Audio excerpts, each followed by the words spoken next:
In order to get high quality results in your horse business, I don't care whether you're managing a boarding barn, breeding facility, you're a horse trainer, a farrier, a body worker, a saddle fitter, a bit fitter, running a veterans program, it doesn't matter. In order for you to get high quality results doing whatever you do in the horse industry, you have to have a process. And that process has to be simple. That process has to be repeatable. And one of my favorite sayings is that simple scales, fancy fails. And one of the biggest mistakes that many people make early on in their horse business is trying to do stuff in a super duper fancy way to make it seem different and to try to make it seem better. But it just makes things more complicated and clunky. And if you've run an established business for a period of time, you understand the beauty in simplification that allows us to consistently get high quality results. And we know that that's true within our craft, within the things that we do within the barn, within the business. Well, that same exact understanding transfers to our business. In order for us to get high quality results in our business, which probably looks like profit, sustainability, time freedom, financial freedom, right? The ability to focus on the things of our business that actually need us, actually needs our talent, actually needs our skills, actually needs our face, actually needs our voice, and also have the time to go spend that, where other areas that need that is with our family, with our spouse, maybe volunteering in the community. There's other places that need you too. And in order for our business to yield those results to where we have the time freedom, the financial freedom, where we have that reduced stress, where we know that our business is able to be super duper consistent, we have to have a simple process and simple systems in place that are highly effective, that work consistently all the time, no matter whether it's hot or cold, wet or dry, January or July, it doesn't matter. We have to have the steps, the systems, and the processes in place in our business to get the high quality results, just like we would within the hands-on portion or within the results-driven portion of what you get paid to do in your horse business. And so whether you're watching this or listening to this on the podcast because you feel disorganized, you feel short on time, whether you're like, there has to be an easier way, I'm going to take you through the 5-step process that we use to build from the start, to grow in the middle, and then to scale horse businesses, whether it's your one-man show where you're running a team of 10 plus people, okay, or more, right? And then I'm going to take you through the 3 systems within that 5-step framework that we use to make sure that we're able to consistently get the results, and that way we can consistently remove ourselves from having to do all the manual busy work tasks that suck up tens of hundreds of hours a year, right? Tens of hours a day, sometimes a week, but over the year, we oftentimes see that horse professionals are losing at a minimum, many times 500 and even up to 1,000 hours a year. And that's just one person running their business by themselves, right? Nonetheless, if you have a team, you could be losing thousands of hours in efficiency without this process and without these 3 core systems. So let's go ahead and dive into this. This is what we call our 5-step horse business builders framework, okay? I'm gonna take you through the 5 steps, then we'll go back through them more in depth individually here. And number 1 is decisions. Number 2 is attraction. Number 3 is closing. Number 4 is delivery. Number 5 is retain and upsell. And we're gonna get back to that one. I'm gonna give you a little spin on that 5th one there, because that one is a massive lever for every single horse business to reduce your costs and to increase your profit. And I wish I knew all this stuff early when I was starting my own training business and before we went all in on helping horse professionals build their own businesses. But that 5th one was a game changer once we got that implemented. And so when we go back to the very first, right, the first step in this is decisions. Everything in our business starts with the decisions that we are making. It's the decisions about the next 4 steps, right? The attraction, the closing, the delivery, the retain and upsell. But it also is the decisions about our team. Everything starts with a decision, and the core decisions that we really kind of have to go through are like, who are we serving, right? What problems do they have? What results do they want? what price point should we be charging, right? And that's not the price point of what we think they're going to pay. It's the price point when we break down, well, what are our costs? What are our hard fixed costs? What are our variable costs? What is the profit margin that we need to be running to run a sustainable business?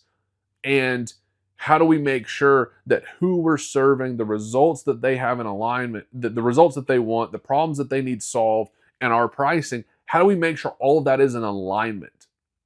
We tend to do that through branding strategy, marketing strategy, and then fleshing out these other business decisions. Because no matter what goal we have with our business, what obstacle we might be facing in our business, what improvement we need to be making in our business, none of those things happen without us going back to the decisions that we're making. And one of the coolest things, this is a little bit of a side note, but this is something that absolutely changed the game for me when I learned this, which is many of us think that, oh, I need to make a decision. What else do I need to be doing? Okay. And that's not even what a decision means, right? If you break decision down into decision, it's to cut away, right? Away, is away. Incision or scission is to cut, right? And so to cut away. And so a decision fundamentally means, what do I need to cut away? What do I need to stop doing? And oftentimes that is one of the most powerful decisions that we need to make, is what do we need to stop doing?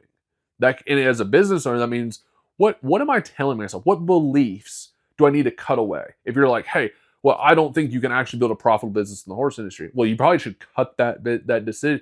The decision should be, I need to cut that belief out of my belief system if you actually want to build a profitable business, right? But there's other things that we need to stop doing, because every time you say yes to one thing, you say no to something else. Okay?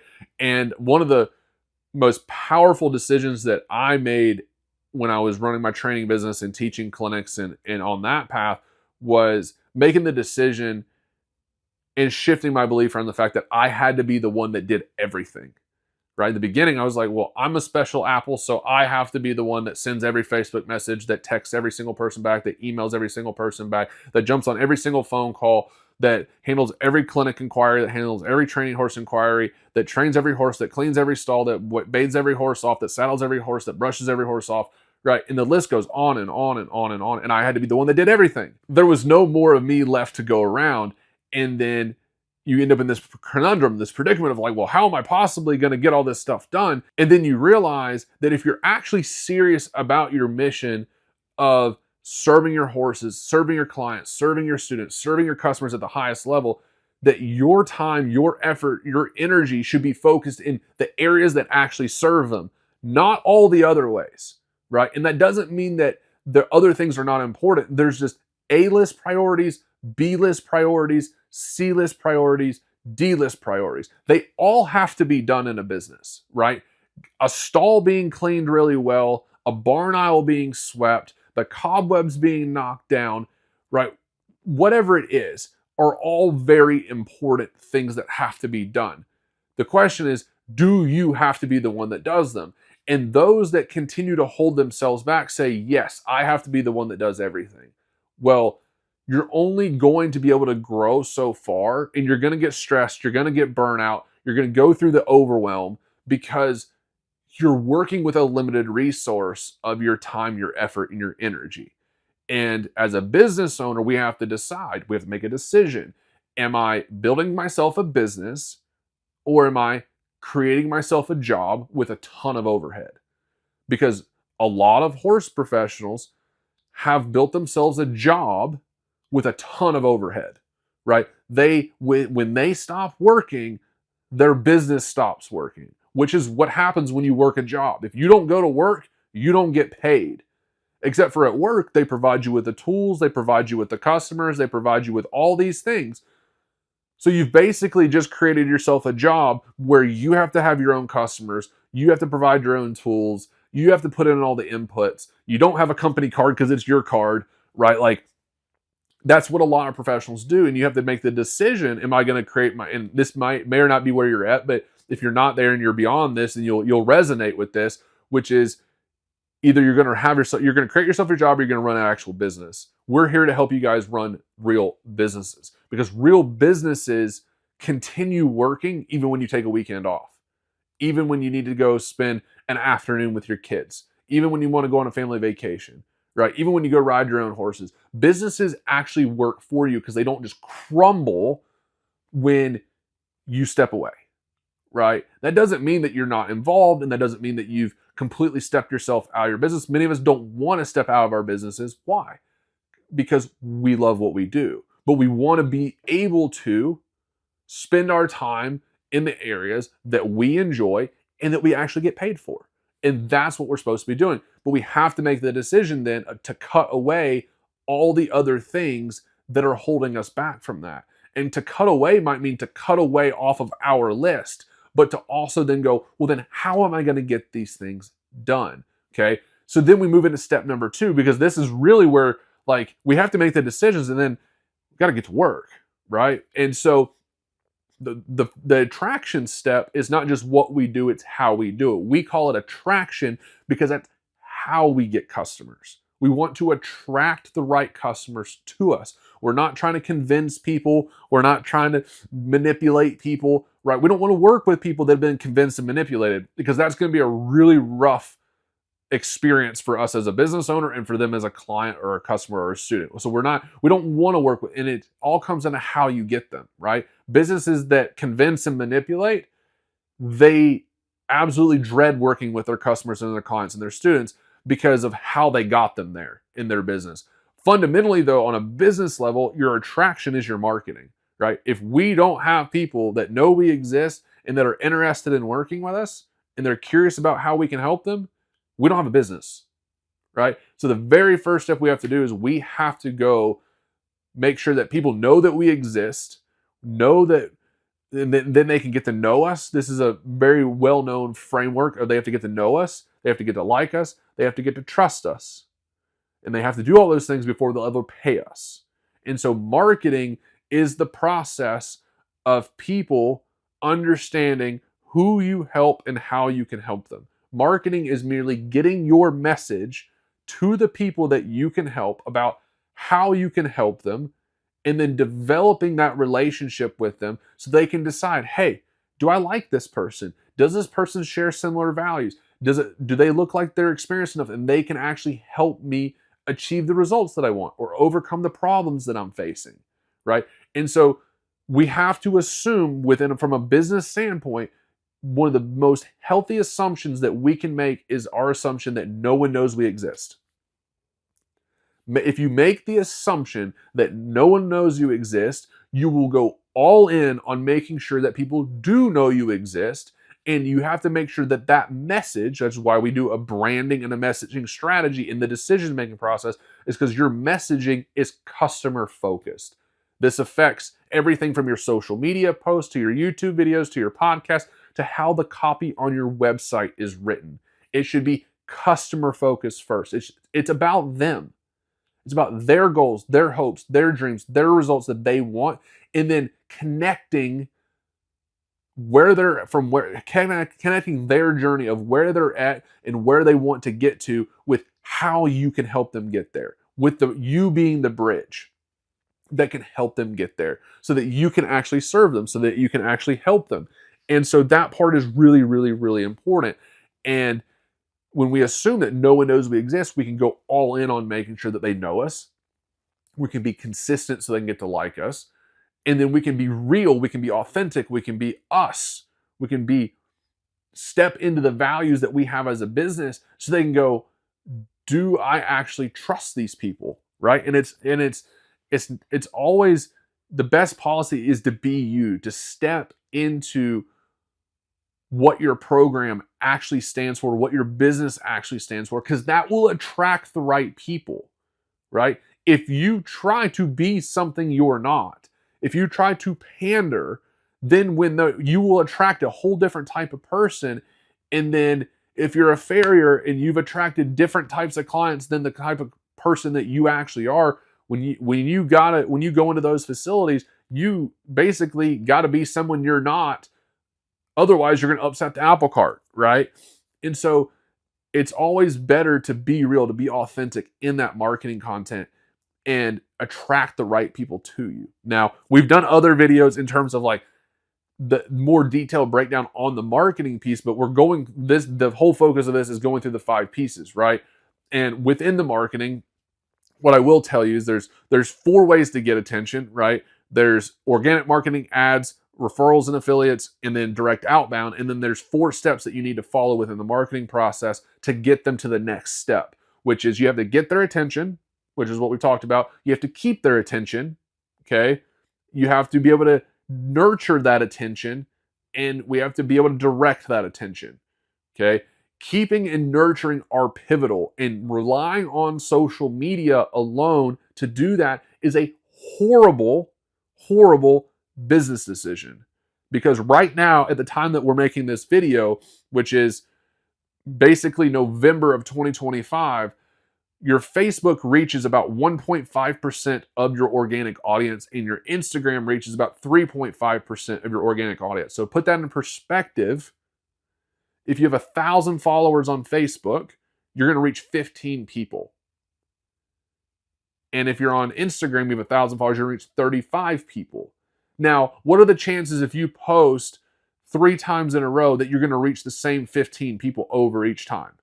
Very, very, very, very, very, very low, because it's 15 of 1,000.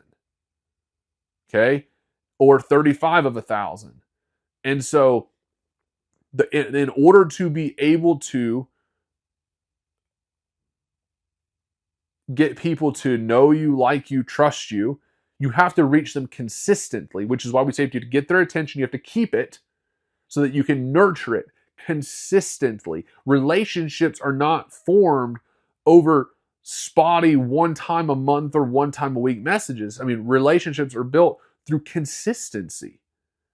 And so we have to be able to be consistent. So keeping and nurturing are pivotal. And that's where we use Horse Business Manager, right? And that's where we go into, if you book a strategy call with us, if you go to horsebusinessmanager.com, you can book a strategy call with us, and we'll actually take you through these 5 steps in your business, and then show you what we would do, and then the tools that we would use within Horse Business Manager, in this case, to be able to to keep the attention, to nurture the attention, and direct the attention, and to help you actually execute on systematizing and automating these steps to where you can focus on what you need to be doing, while the results, the marketing results, the sales results, and the delivery pieces, including your billing, your scheduling, and all of those other pieces, are actually being taken care of without you manually having to do everything.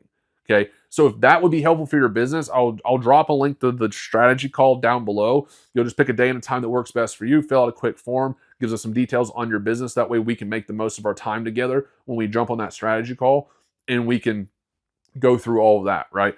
But the last step of that was to direct that attention, okay? That's what leads us to the sales process. And the really cool part is when we get into the sales process, a lot of horse business owners go, I don't like sales. I don't want to be salesy. I don't want to have to convince people. We're not doing any of that. That's not how you do it, right? Sales is service. Sales is serving people. Sales is just merely leading people to make a decision.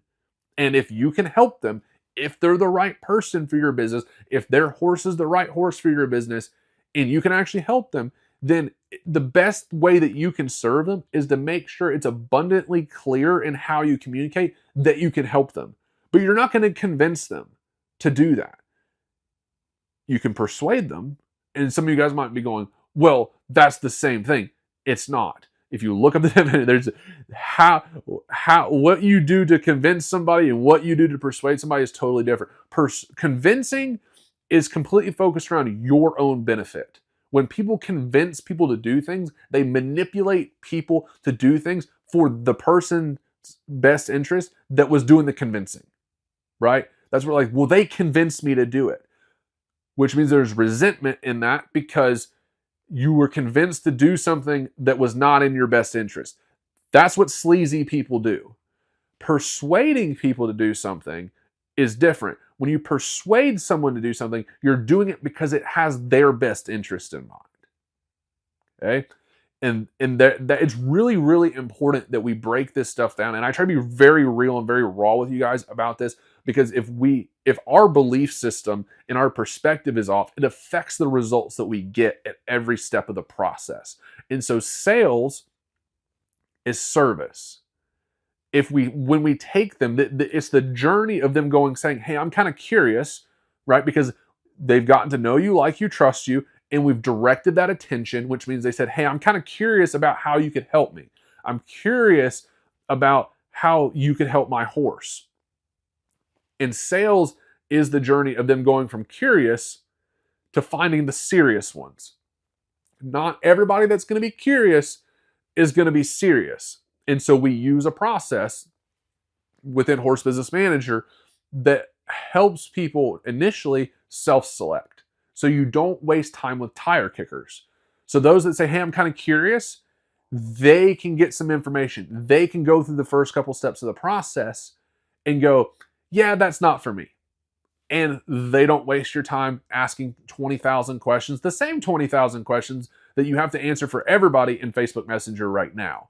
No, we make it to where they're able to get answers to all those questions, and then they go, oh, okay, this does sound like what I'm looking for. What do I need to do next? And they take the next step. And now they're going through the sales process to where they're able to self-qualify, which is really important, because if they're not self-qualified, then, and they jump on a call, if they talk with you on Facebook Messenger, they're just wasting everybody's time. So we want them to self-qualify. They go, hey, I'm kind of curious. Yes, I'm actually really interested in this. So they've self-qualified. They take the further steps. You can qualify them. And you're like, no, this horse is not right for my program. You can dismiss them without wasting time. Or you can say, you know what, this person and this horse is the right fit for my barn, is the right fit for my program. But I want to talk with them a little bit further, get to know. Now you need to get to know them a little bit more. You need to see if you get to like them. You need to see, can I trust this person? Can I actually serve this person? And then you take them through the remaining parts of the sales process. And when you find the serious people that are like, yes, I'd love to work with you. And I call this like the horse business trifecta, if you will. And it's the owner or the client, the customer, the student, the horse business owner down here at the bottom, and it'd probably be easier if I did it this way, and then the horse, okay? So you've got the horse on one corner, the owner, and then the business owner on the other, okay? And think about an arrow that goes both directions on each line of a triangle.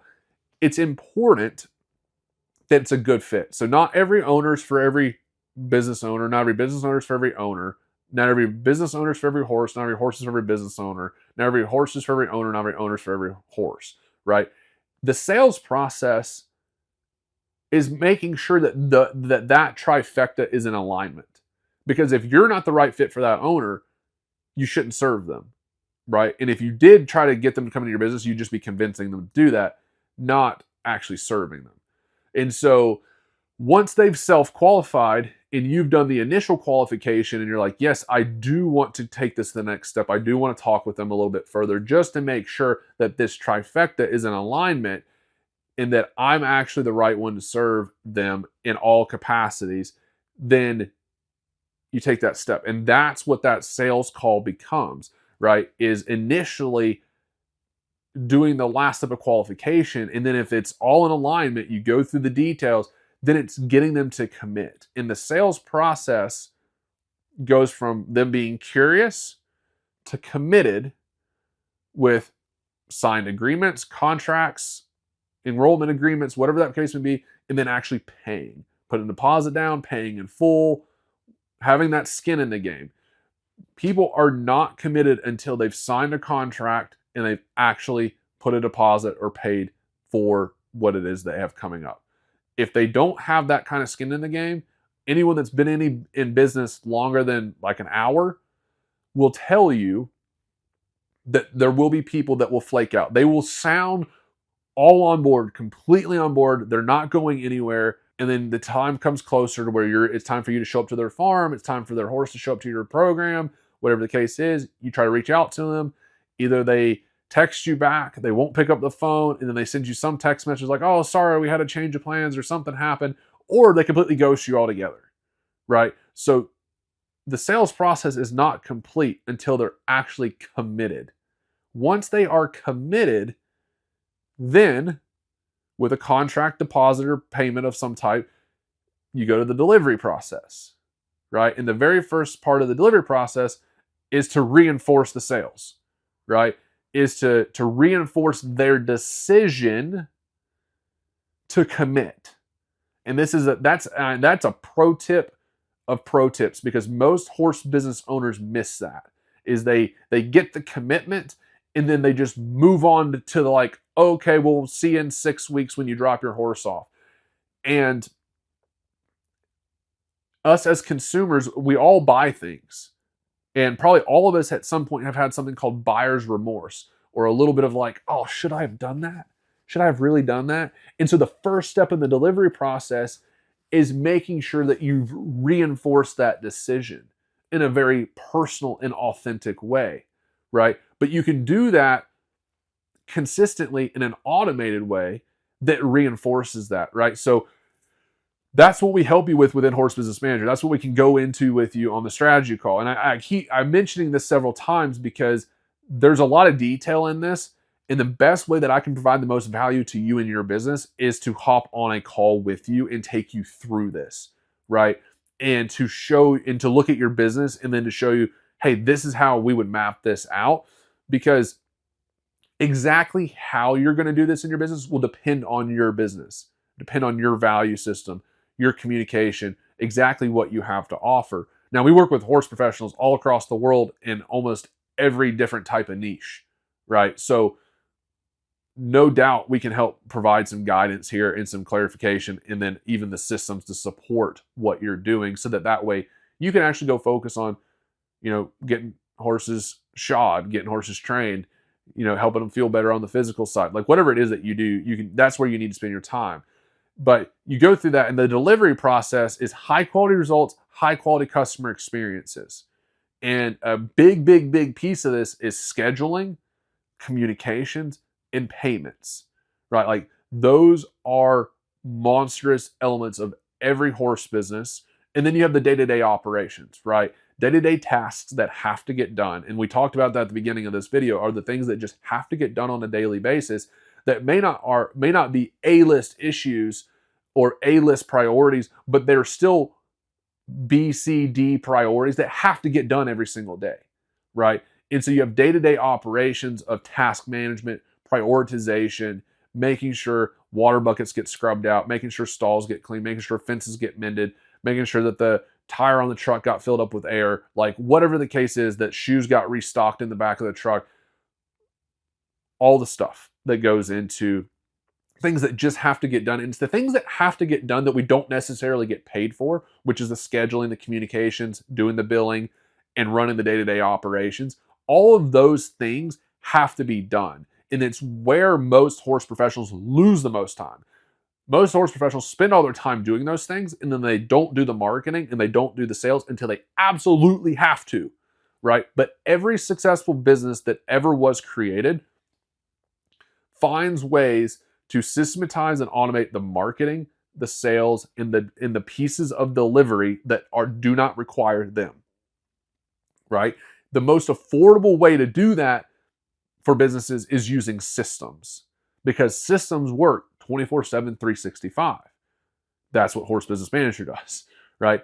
It's cheaper than any employee that you'll ever pay, and it's more reliable than any employee you'll ever pay. And if you have employees that already work for you and people on your team, when they have access to a system like that, they are able to be more efficient. So when you're paying them per hour or per year, whether they're on salary or hourly, right, then they're able to be more efficient. They're able to get higher quality, faster results because now they have better tools to support them, right? And this is just business owner decisions, right? Is making sure that our business and us as a business owner set up for success with the right systems so that we don't have to do all this other stuff, right? We can manage it, we can oversee it, but we don't have to be manually doing everything.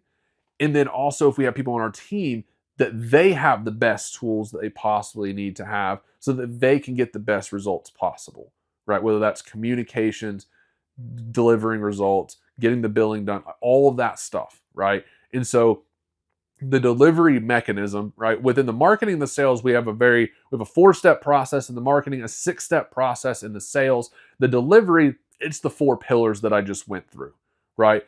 Every business has to address those 4 pillars. How we address those 4 pillars depends on the style of business that you're running, right? And so that part's really, really important, that we are not chasing people up for payments, that communication is clear and consistent, that the high quality customer experiences is pushed to the forefront. And we make sure that all of our systems are prioritizing that client, that customer, that student, having a really high quality customer experience. This also reinforces the boundaries that we established in the sales process, right? The sales process, that 6-step sales process that we use, establishes really, really healthy boundaries because we've attracted the right type of people. We've set the expectations through those 6 steps. Within the delivery side, we use those systems to continue reinforcing the expectations and the boundaries that we set from the very beginning, which allows the client to have a much higher quality experience. It allows us to have the mental bandwidth, the energy, and the focus to focus on the things that actually need us. And we can enjoy working with everyone because we have the systems in place that reinforce the boundaries, that keep the communications clear, that respects everybody's time. Payment's not a problem because we're not chasing people up for money, and things are getting done that need to get done. That's the way businesses should run. That's what these systems allow us to do. And then, so I'll move into the 5th one here, which is retain and upsell. Okay. I really like to look at this one as retain and serve. But by business nature, it's retain and upsell. Okay. And what this means is that we retain, you don't have to retain all clients, but the clients you love working with, they are the true dream client that you wanted to be working with. And you know you can continue helping them. And in every business, when you solve one problem, it leads to the next problem.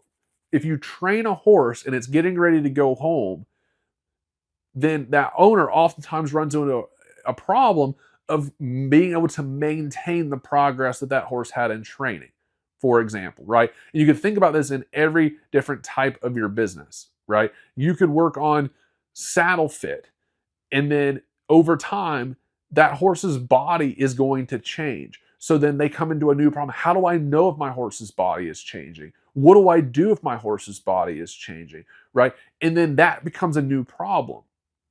Is now that horse has a saddle that fits, their body's going to change. So then you have the decision as a business owner, how do I serve that customer, that client, the right customer, the right client, the one that you want to continue serving? How do you retain them? Well, you retain them by solving their next problem. And when you solve that next problem, you've retained them and you continue serving them. And when you retain them and continue serving them, they also continue paying you, which is considered an upsell. So if I'm a trainer and then I offer that student, hey, do you want to book in for a lesson package? Do you want to take in-person lessons, virtual lessons? Oh, hey, I have this community where I have all of this stuff that I taught your horse in training. It's already recorded, and you can pay a monthly subscription and join my community, and you can get access to all those videos, and I'll even, do a virtual lesson with you a month, or I'll answer your questions in the community, right? And we can set those things up, right? We can actually have the ability in Horse Business Manager for you to have private courses, communities, memberships, all types of really cool stuff. You can even have your own app, okay, for those that are interested in those types of things. But it's an awesome, the whole point of retain and upsell, or retain and continue serving, is understanding that once you solve the initial problem that they came in for and you achieve that result that they wanted, it leads to another set of problems. And if your business fills the need and is able to serve them at that next level, then they'll continue paying you. And this has a massive effect because there's something called CAC, cost of acquiring a client, CAC, cost of acquiring a client. Every business owner should know how much it costs them to get a client, okay? And I remember the very first time I figured this out in my horse training business. And I was only doing organic content. But when I looked at the amount of time that it took to get a client through the marketing and the sales process to get them committed, it was costing me about $250 of my time to get that client through the door. Okay. So if I served that client, then my initial cost of acquiring that client was $250 minus all my expenses to end up with my profit. Okay. Well, I only incur in your business, you incur the cost to acquire that client one time. And so once that client comes through and you serve them, if they go out the door and that training horse leaves or that person continues on their journey and you don't continue serving them, what do you have to do? You have to go get another customer. And you have to incur the cost of acquiring a client, your CAC, all over again. Because you have to incur that for every single person you bring through. But if, let's just say for easy numbers, I spend $200 to get a client and I can profit $1,000 from serving them through my business, okay, for whatever my service is. If they go out the door, I've got to spend another $200 to go profit another $1,000. But if I can keep that client around and I can keep serving them, then, let's say they spend another $500 with my business. Well, now my CAC to LTV, lifetime value, instead of it being a 1 to 5, because say 200 to 1,000 is a 1 to 5 ratio, right? Makes sense? Like 200 to 1,000, 1 to 5. That was my original, but if I retain and upsell that person, now they go from 200 to 1,000, they go to 200 to 1,500. Okay, say 1,600 for easy math. Okay, we'll just go to 1,600 for easy math. Then, instead of 1 to 5, now it's 1 to 8. I can spend $1 to make $5 if I just do my core offer. But if I have a retain and upsell, now I can spend $1. In the people that I retain and upsell, I've spent $1 to make $8. That's straight profit. That other $3 per dollar spent on acquiring that client, that other $500 on top of what they, when they spend that extra $500 to retain them, it is straight profit in the business. So, and it reduces your marketing costs from having to go find another client. Because if you can continue serving that client and you keep that spot filled, you don't have to incur another $200 of acquiring a new client. So you've reduced your marketing costs. So let's just say, for example, you can retain 20% of your customers, for example. It will reduce your marketing expenses by 20%. Okay? And it'll boost your profit because you're not having to acquire new clients and they're spending more money with your business. And so whether you're able to get 10%, 20%, 50%, some businesses might actually, if you were more intentional about what the next step is and you were more focused on high quality customer experiences and retaining them and continue serving them, you could probably retain 80+% in the horse industry of your clients if you're more intentional. And if you have the right systems in place, you've made the right decisions, and you've gone through this process. And so within all this, right, we've gone through decisions, attraction, closing, delivery, retain, and upsell. The 3 core systems that we use is our marketing system, our sales system, and our delivery system. Okay. Those are the 3 ones that have to get automated and systematized as much as humanly possible in order for our business to increase efficiency, to increase sustainability, to increase profitability. Okay.